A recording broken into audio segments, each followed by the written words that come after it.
لو تناهيتم إلى سر الحياة وصنعتم كائنا حيا نرى. اسلام جو جس چیز پہ بلیو کرتا ہے نا، ایک منٹ بیٹا، وہ کیا کرتا ہے؟ اسلام دو چیزوں کا نام ہے اور اسی کو اسلام کامیابی کہتا ہے. نمبر ایک، اللہ سے اپنا ریلیشن مضبوط اور اللہ کی مخلوق سے اپنا ریلیشن مضبوط بنایا جائے. گورے کے ہاں ریلیشن نام کی کوئی چیز نہیں ہے، وہ انڈیویجولزم کے قائل ہیں. وہ لوگ، ہر آدمی انڈیپینڈنٹ، ہر آدمی کیا ہے؟ انڈیپینڈنٹ. ان کے ہاں پڑوسیوں کے حقوق نہیں ہوتے، ان کے ہاں ماں باپ کے حقوق نہیں ہوتے. ان کے ہاں دو قسم کے حقوق ہیں، تین قسم کے: جانوروں کے حقوق، ویمن رائٹس، ہیومن رائٹس. انسانوں کے حقوق، عورتوں کے حقوق، اور بولو جانوروں کے. سمجھ رہے کہ نہیں سمجھ رہے؟ اچھا، اب ان سے پوچھو عورتوں کے حقوق، ماشاءاللہ کیا حقوق ہیں جی خواتین کے؟ خواتین کے حقوق یہ ہیں کہ آپ تمیز سے بات کریں ان سے، اس کی مرضی کے بغیر ٹچ نہ کریں اس کو، کرنٹ لگے گا آپ کو بہت زور سے. اور کیا حقوق ہیں؟ وہ جاب کرنا چاہتی ہے تو روکیں نہیں اس کو. اور کیا حقوق ہیں؟ بس ختم. ٹوٹل حقوق کیا ہو گئے؟ بولتے کیوں نہیں؟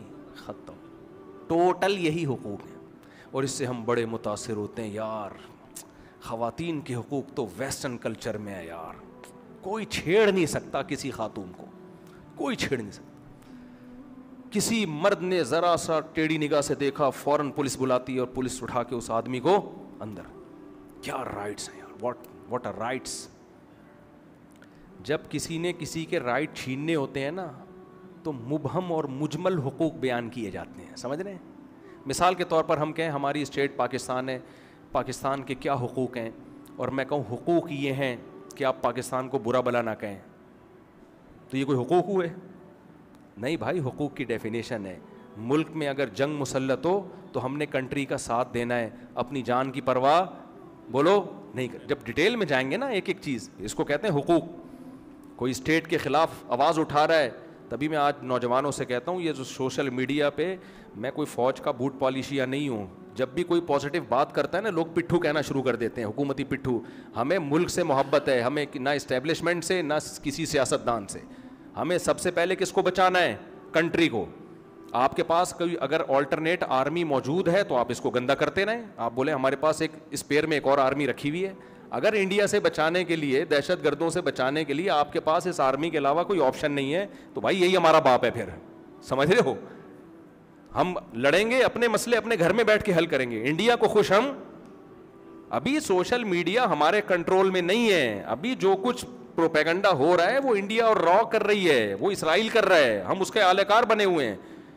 ہم آپس میں بیٹھ کے جو مرضی کریں وہ ٹھیک ہے، لیکن غیروں کو خوش نہ ہونے دو. اس میں پاکستان اگر ٹوٹ جاتا ہے یا برباد ہو جاتا ہے تو یہ میرے اور آپ کے ہاتھ میں نہیں آئے گا، یہ اسرائیل کی گود میں جا کے گرے گا. اسرائیل نے عراق کو کھڈے لائن لگا دیا ہے، شام کو کھڈے لائن لگا دیا ہے. سمجھ رہے ہیں؟ اب کس کا نمبر ہے؟ پاکستان کا ہے. اور ہم خود اپنے ملک کے خلاف بھائی شخصیتوں سے محبت کرو، نفرت بھی کرو، محبت بھی کرو، اعتدال سے. اسٹیٹ پہ کوئی سمجھوتا نہیں ہو سکتا. سمجھ رہے ہو کہ نہیں سمجھ رہے؟ پہلے ملک ہے ہمارا، پاکستان ہے سب سے پہلے. لوگ کہتے ہیں نہیں جب سب سے پہلے اسلام ہے تو پاکستان ہوگا تو اسلام ہوگا. میرے بھائی اسلام ہی ہمیں یہ کہتا ہے کہ اسٹیٹ کو بچانا سب سے پہلی ذمہ داری ہے. خیر میں کدھر سیاست کی طرف چلا گیا، جو بات کو جلدی سمیٹتا ہوں. تو اسلام ہاں گورا حقوق بیان کرتا ہے، ہیومن رائٹس، ویمن رائٹس. بس ویمن رائٹس کیا ہیں؟ تھینک یو سے بات شروع کرو، تھینک یو پہ ختم. اس کے علاوہ کوئی رائٹس نہیں ہے. گوروں سے پوچھو اگر آپ کا بھائی معذور ہے تو اس کے کیا رائٹس ہیں؟ کہ اس کا رائٹس یہ کہ گورنمنٹ کو فون کرو میرے بھائی کے لیے کچھ سنبھالے، کوئی بندہ بھیجے اس کو پالنے کے لیے. آپ کے ماں باپ اگر بوڑھے ہیں تو کیا کرنا ہے؟ گورا کہتا ہے ماں باپ اگر بوڑھے ہیں تو اولڈ ہاؤس والوں کو فون کرو، اس کو سنبھالو بھائی، یہ ریاست کی رسپانسبلٹی ہے. میرے ابا کو سنبھالنا کس کی رسپانسبلٹی ہے؟ ریاست. ابے تو حقوق کہاں گئے یار؟ یہ حقوق ہیں کہ پولیس کو ٹائم پہ فون کیوں نہیں کیا آپ نے؟ اسلام ریلیشن پہ بلیو کرتا ہے تو اسلام کہتے ہیں نا ایسا نہیں ہے، ایسا نہیں ہے. اسلام کہتا ہے کہ عورت کے حقوق کی جب کوئی بات کرے نا تو اس سے پوچھا کرو کہ عورت کی تو بہت ساری قسمیں ہیں. ایک انٹی کے بھی وہی حقوق ہیں اور بیوی کے بھی وہی حقوق ہیں، تو بیوی اور انٹی میں فرق کیا ہو گیا؟ کیا خیال ہے بھائی؟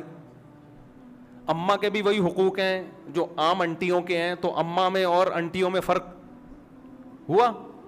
بولو نا. اس لیے اسلام ایک ایک کی ڈیٹیل بتاتا ہے.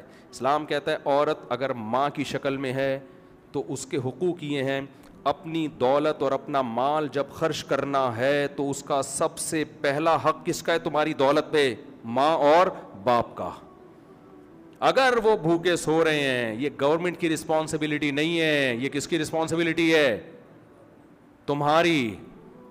انہیں کوئی بیماری ہوتی ہے, بوڑھے ہوتے ہیں, تو ان کے قدموں میں جنت تلاش کرنی ہے. نبی صلی اللہ علیہ وسلم نے فرمایا اس شخص پر اللہ کی لعنت جس کو بوڑھے ماں باپ ملے اور خدمت کر کے اللہ سے گناہ نہیں معاف کروائے. اس نے اتنا بہترین جنت کا آپشن اس نے مس کر دیا.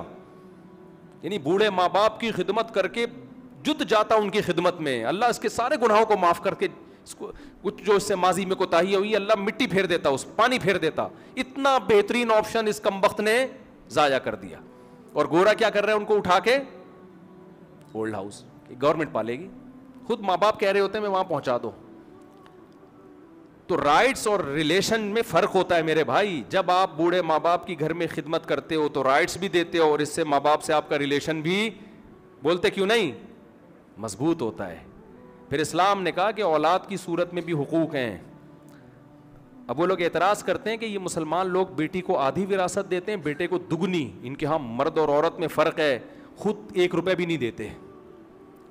سمجھ میں آ رہی ہے بات؟ خود بیٹیوں کی وراثت میں 1 روپے بھی آپ کی مرضی پر ہے کہ آپ گورنمنٹ کو دینا چاہیں گورنمنٹ کو دے دیں, کتے کو دینا چاہیں کتے کو دے دیں, بیٹی کو دینا چاہیں بیٹی کو دے دیں, بیٹے کو دینا چاہیں بیٹے کو دے دیں.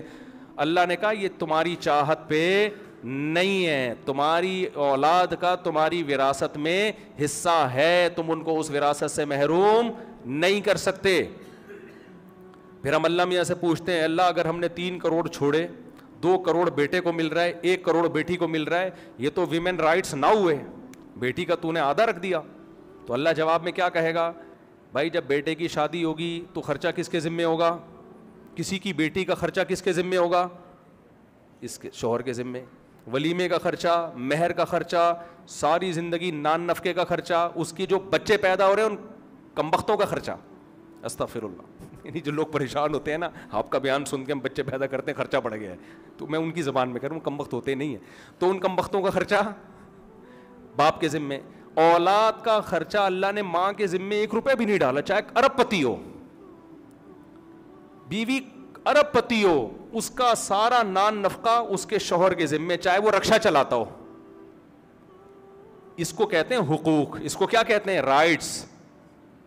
تو 2 کروڑ اللہ نے اس کو دیے اور خرچہ 8 کروڑ کا ڈال دیا. بیٹی کو 1 کروڑ دیے, خرچہ 1 روپے کا بھی نہیں ڈالا. بات سمجھ میں آ رہی ہے؟ تو اس لیے منہ کے فائر الگ چیز ہوتی ہے, انگریز منہ کے فائر کرتا ہے, ویمن رائٹس ویمن رائٹس, عورتوں کے حقوق عورتوں کے. ابے بھائی عورت کے کیا حق دے رہا ہے تو؟ اپنے خرچے پہ جو اپنی بیوی کو چائے نہ پلائے. اور مسلمان کو دیکھو, اللہ نے کہا کہ عورت میں پھر ماں کا سب سے پہلے اس کا حق باپ سے اخلاق میں 3 گنا زیادہ. دیکھو اطاعت میں باپ کا حق زیادہ ہے, یہ خوب سمجھ لو. اخلاق میں ماں کا حق باپ سے 3 گنا زیادہ. لیکن اطاعت میں جب آرڈر ہوگا تو اس میں شریعت نے باپ کو ماں پہ مقدم کیا, کیونکہ آپ کی ماں کو پرمیشن نہیں دی ہے کہ وہ آپ کی مرضی کے خلاف آپ کے بچوں کو لے کے چلے, کیونکہ سربراہ اللہ نے کس کو بنایا ہے؟ بولو, باپ کو. یہ باپ کو رائٹ دیا, بھائی اطاعت تمہاری ہوگی, گھر کے سربراہ کون ہو؟ تم ہو. تو یہ باپ کو بھی رائٹ دیا اسلام نے. انگریزوں کے یہاں باپ بھی بیچارہ کیا ہوتا ہے, وہ غفار بھائی ہوتے ہیں, وہ فادر نہیں ہوتے, وہ غفار صاحب ہوتے ہیں. باپ کہتا ہے میں مجھ میں اور جمشید میں کوئی فرق بولو ہے ہی. انگریزوں کے آگے بھی جو بھی جمشید صاحب ہوتے ہیں نا, تو بچے کا فادر میں اور جمشید صاحب میں کوئی فرق ہے ہی نہیں. جمی, اچھا جمشید کو وہاں پیار سے جمی کہتے ہیں. خیر, تو اسلام نے بولا بھائی ہیومن رائٹس میں اگر مردوں کے حقوق کی بات ہے تو تمہارا باپ ہے یا تمہارا بھائی ہے. پھر بہنوں کے حقوق ہیں. نبی نے فرمایا جس نے 3 بہنوں کی کفالت کی تو اس کے لیے میں جنت کی ضمانت لیتا ہوں. 3 بہنوں کی کفالت. صحابی نے عرض کیا 2 کی, اگر آپ نے فرمایا 2 کی بھی, تو بہن کی رسپانسبلٹی کس کی ہے؟ بھائی کے ذمے ہے, بھائی کے ذمے ہے. تو شادی کر کے بالکل بھول جاتے ہیں اس کے ساتھ سسرال میں کیا ہو رہا ہے. نہیں بھائی, آپ کی ذمہ داری ہے. تبھی تو سالہ کا لفظ ہمارے یہاں بڑا مشہور ہے. انگریزوں میں سالے ہوتے ہیں؟ نہیں ہوتے.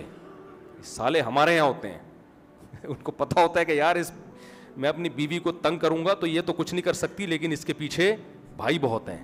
اس کو نام ہی اتنا, ہاں ابے سالے بولتے ہیں اس کو پتا ہے کہ یہ فل ٹینشن ہے میرے لیے. تو خیر انگریزوں کے ہاں پڑوسن میں اور بیوی میں کوئی فرق نہیں رہا, کوئی رائٹ نہیں ہے. اس سے بھی اچھے اخلاق سے بات کرنے, بیوی سے بھی. اسلام نے کہا نہیں بھائی, آپ کی اگر کوئی نامحرم ہے تو آپ نے اس سے فری نہیں ہونا. آپ نے ضرورت کی بات کرنا ایک الگ بات ہے, فری ہونے کی آپ کو اجازت نہیں ہے. فری آپ صرف اپنی بیگم سے ہو سکتے ہیں. تو اس میں بیوی کو فائدہ ہو رہا ہے کہ نہیں ہو رہا؟ کتنی خواتین کہتی ہیں ہمارے میاں ہم سے تمیز سے بات نہیں کرتے, جیسے ہی کسی لڑکی کا آنٹی کا فون آتا ہے ہی ایسے ہو جاتا ہے جیسے ان کا بلڈ پریشر سارا ایک دم نارمل ہو گیا. انگریز پہ یہ پابندی نہیں ہے, ہم پہ اللہ نے کیا لگائی ہے؟ پابندی. محبت کا اظہار بیوی سے کر سکتے ہیں, نبی صلی اللہ علیہ وسلم نے کر کے دکھایا. امی عائشہ برتن میں جس جگہ منہ لگا کے پانی پیتی, ہمارے نبی برتن کو گھما کے اسی جگہ اپنے ہونٹ مبارک رکھتے تھے. یہ کسی غیر عورت کے ساتھ آپ کو اتنا فری ہونے کی اجازت بولو نہیں ہے. کیوں؟ جو آپ کی ہے اس کا حق ادا ہوتا کہ آپ کی محبتیں اس کے لیے خاص ہو جائیں. آج نہیں ہے.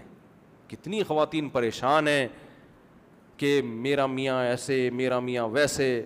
ایک خاتون کا فون آیا, کہنے لگیں کہ میرا میاں جو ہے اتنی عورتوں میں دلچسپی لیتا ہے, میں تنگ آ گئی ہوں. میں نے کہا آپ کے میاں کا جب کوئی دیندار آدمی کا رشتہ آیا ہوگا تو آپ نے بولا ہوگا فنڈامنٹلسٹ اور بنیاد پرست, یہ تو نماز روزے میں لگائے گا, پردہ کرائے گا, مجھے نہیں چاہیے ایسا رشتہ, مجھے ماڈرن چاہیے جو مجھ پہ پابندیاں نہ لگائے, مجھے لے کے گھومے, یعنی بے پردگی کے ساتھ. کہتی ہیں جی, وہ صحیح خاتون تھی, اس نے بولا جی ایسا ہی ہے. میں نے کہا لائف کو انجوائے کریں, ماڈرن تو ایسے ہی ہوتے ہیں. ماڈرن لوگ کیسے ہوتے ہیں؟ وہ تو اسی طرح ہی ہوتے ہیں. تو ان کو کیا بھائی اللہ کا خوف ہی نہیں ہے. تو اسلام ریلیشن پہ بلیو کرتا ہے بھائی, اللہ سے بھی ریلیشن مضبوط کرو, نماز کے ذریعے, زکوٰۃ کے ذریعے, روزے کے ذریعے, تلاوت کے ذریعے, تہجد کے ذریعے, سردوں کے ذریعے, اور مخلوق سے بھی ریلیشن. مخلوق میں سب سے پہلے والدین, پھر بیوی بچے, بہن بھائی, اور پھر اس کے ساتھ جس کالونی میں آپ رہتے ہیں پڑوس, اڑوس پڑوس کے حقوق. حتیٰ کہ قرآن کے الفاظ دیکھو, بس یہ آیت کا ترجمہ کر کے بیان ختم کرتا ہوں. وَاعْبُدُوا اللَّهَ وَلَا تُشْرِكُوا بِهِ شَيْئًا وَبِالْوَالِدَيْنِ إِحْسَانًا وَبِذِي الْقُرْبَى وَالْيَتَامَى وَالْمَسَاكِينِ وَابْنِ السَّبِيلِ وَالسَّائِلِينَ. وہ الفاظ کیا ہیں؟ پانچویں پارے کی پہلی, وَالصَّاحِبِ بِالْجَنبِ وَابْنِ السَّبِيلِ وَمَا مَلَكَتْ أَيْمَانُكُمْ. ایک ایک کا نام لے کے اللہ نے بتایا کہ اللہ کا حق یہ ہے کہ اس کے ساتھ کسی کو شریک نہ کرو. پھر اس کے بعد اللہ کہتے ہیں ماں باپ کے ساتھ, پھر رشتہ داروں کے ساتھ, اور پھر جو تمہارے اڑوس پڑوس میں رہتے ہیں. پھر اللہ نے کہا اڑوس پڑوس میں تو نہیں رہتے, لیکن کسی بھی طرح تمہارے ساتھ اٹھنا بیٹھنا ہے.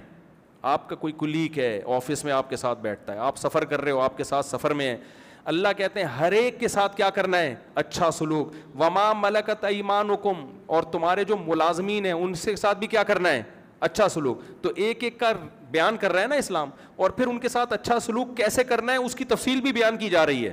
ہوا و حرص والا دل بدل دے, میرا غفلت میں ڈوبا دل بدل دے.